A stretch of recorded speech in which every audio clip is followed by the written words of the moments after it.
విఘ్నతతో మాట్లాడి దిగజారుడు ప్రవర్తించొద్దు అని చెప్పి విజయనగరం జిల్లా గజపతి నగర్ మండలము జిన్నం గ్రామంలోని రాష్ట్ర మంత్రి కొండపల్లి శ్రీనివాస్ విబిజి రామ్జీ కార్యక్రమాన్ని ప్రారంభించారు.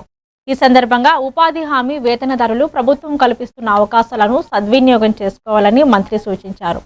గ్రామీణ అభివృద్ధి ఉపాధి కల్పన లక్ష్యంగా ఈ కార్యక్రమాన్ని అమలు చేస్తున్నట్లు తెలిపారు. కార్యక్రమంలోని టీడీపీ పోలిట్ బ్యూరో సభ్యురాలు Ganteta Sridevi, market committee chairman Gopalaraju, party నాయకులు పాల్గొన్నారు.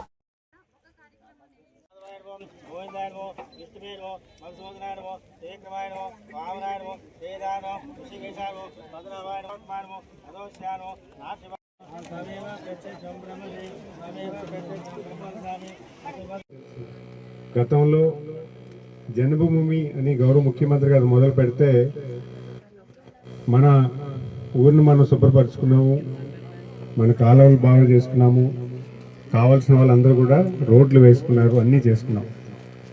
పనికి ఆహారం అని చెప్పి 95/2004లో గౌరవ ముఖ్యమంత్రి గారు పరిపాలన చేస్తున్నప్పుడు పనికి ఆహారం అని చెప్పే ఒక పథకం, జన్మభూమి అని చెప్పే పథకం, ఈ రెండు పథకాల ద్వారా మన గ్రామంలో అభివృద్ధి కలవరుచుకున్నాం.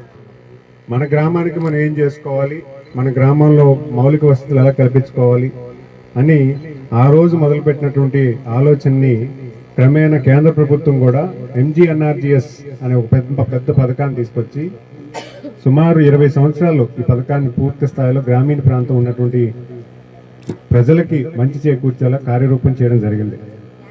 మనం చూసుకుంటే